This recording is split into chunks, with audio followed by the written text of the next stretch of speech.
this time to segue into a lot of the things that you currently do with the Oregon men's basketball staff. I learned a great amount from you. I learned a lot of different things from an analytics standpoint, from a video standpoint.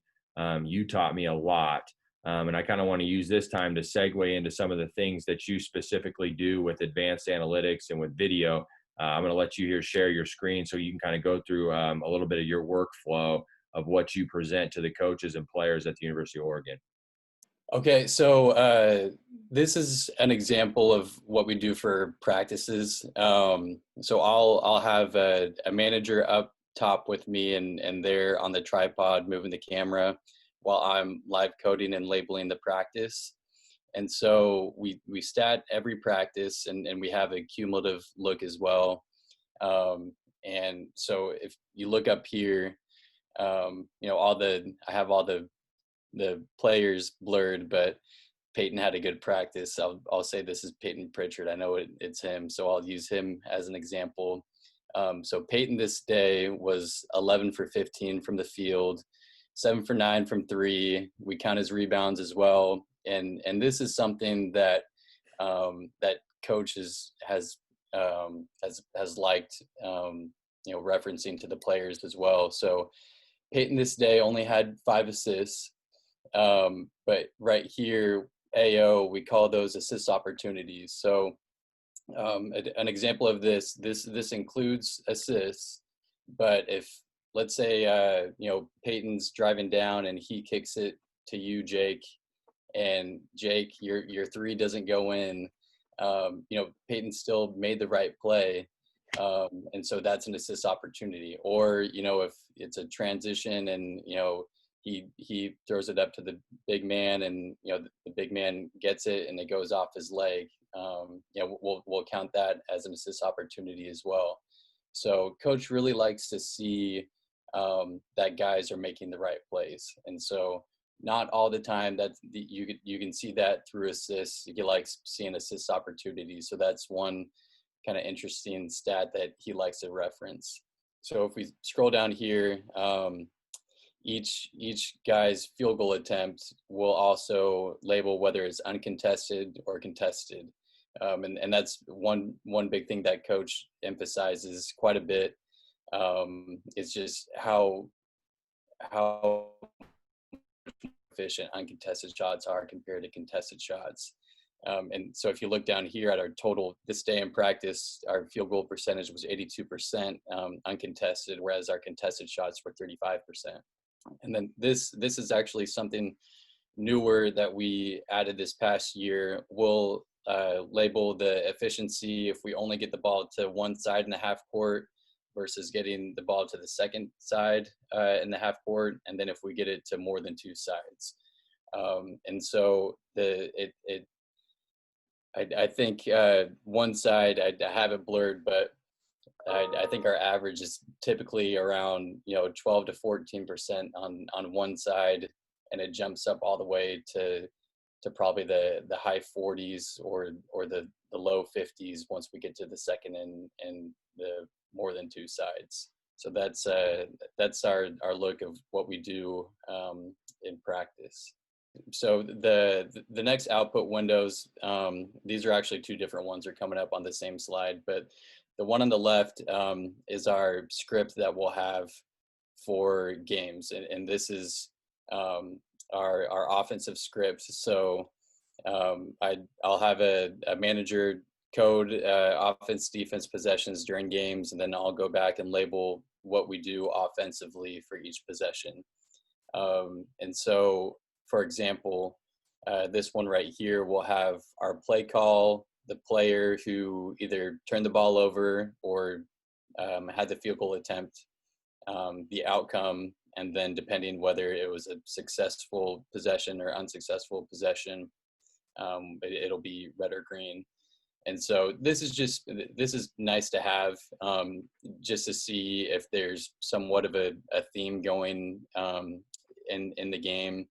And down here, this particular game, Peyton took over late in the game, and so I think these 4 possessions right here were all buckets by Peyton, and so it's just it's nice for coach to see, okay, late game, this was working really well, and Peyton happened to be the recipient of all those plays, so we're able to see laid out just kind of what we were running and what was working and what may not have been working for that particular game.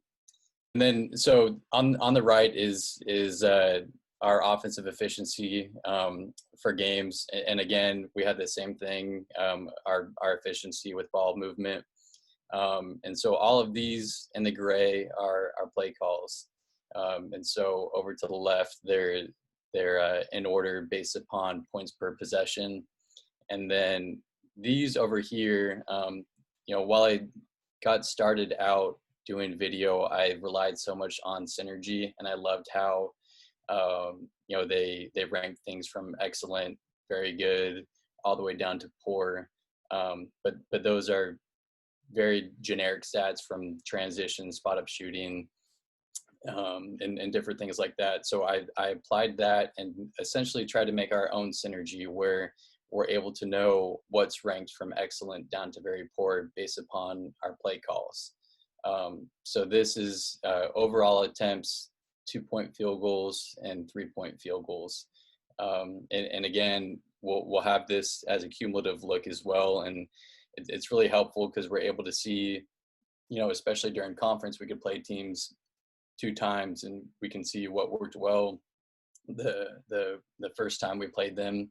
And then even again, if we happen to play them a 3rd time, in the conference tournament, we're able to get somewhat of a theme, and so that's been pretty helpful for the staff to look at. This is same idea. This is just our cumulative look as well. One thing I think this line right here is our what we call freelance. So when we don't get into anything, we're not very successful. So I think overall we were just over 26% when we don't really get into anything. So coach likes looking at those numbers to let the guys know, the importance of getting into something in the half court. And then same idea. So what we were looking at before was, the team outlook, and now we have the same idea for each individual player too. So we can know, what play calls are working best for each guy. And, we'll refer to Synergy's shot charts as well, just to see what areas of the floor are best for each guy. And then we'll also look at this right here. So sometimes it gets used, sometimes it doesn't. It's just, nice to have. And for me, it's a good way to contribute to the staff without really overstepping my boundaries. So this is, what I've developed with the help of Sports Code and you, Jake, when you were at Oregon, and I try to add to it each year that I'm at Oregon. And I just want to take a little bit of a time here to kind of talk about a few things related to this, because I was able to learn so much from you. I think it's worth noting that when you took over this position, I mean, you were taking the DVDs and you were transferring them onto the computer, and now video is so high tech that you can get on Synergy, click on an individual player, and you can pull all of his field goal attempts and whatnot. So video has progressed a lot. But what you've done with all of these advanced analytics is you started from nothing. And I think the one thing I learned from you is that you do a really good job of listening to what it is the coaches value and then figuring out a way to put that into a statistic. Coach, I know Coach Altman's always talking about making plays for teammates, assist opportunities. When I was out there, he, one thing I listened to that I thought he valued, I kind of did more of the defense. You kind of did more of the offense. He always used to say there's 4 shots that beat you. They're uncontested threes, layups, second chance opportunities, and free throws. And so I thought, okay, how can we put this into a stat? And that's kind of where the uncontested shots versus the contested shots come into play. And I understand that, coaches that are watching this, there'll be GAs that watch this, there'll be video coordinators that watch this, there'll be high school coaches and middle school coaches and, all coaches in between. And I think, it's an important question to ask, what can I realistically do from a time perspective? Because what you do, I know, takes a lot of time, and not all staffs have the manpower to be able to do all of these things. But I think the one thing that you can do is you can do all this stuff without sports code. I figured this out this year here at Pitt State.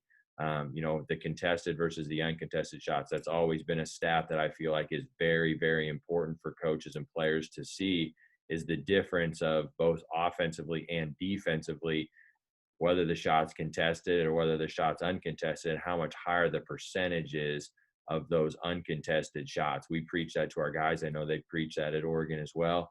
The other thing that you have developed is the one side, two sides, and greater than two sides, of when the ball changes sides of the floor, how much more efficient an offense can be. So I would, I guess, encourage all the coaches who are listening that, that's a good place to start. But for all of you GAs and video coordinators, Scully's done a great job with, just listening to what coaches value and then turning those into statistics, because everybody wants to see the facts. And, like you said, it allows you to kind of bring something to the coach's attention without overstepping your boundaries, which is always a fine line when you're in a support staff role. You've been around a lot of great players, a lot of NBA players, a lot of professional players that have played overseas. Who are some of the better players, or who are some of the best players that you've been around, and what has separated them from the others?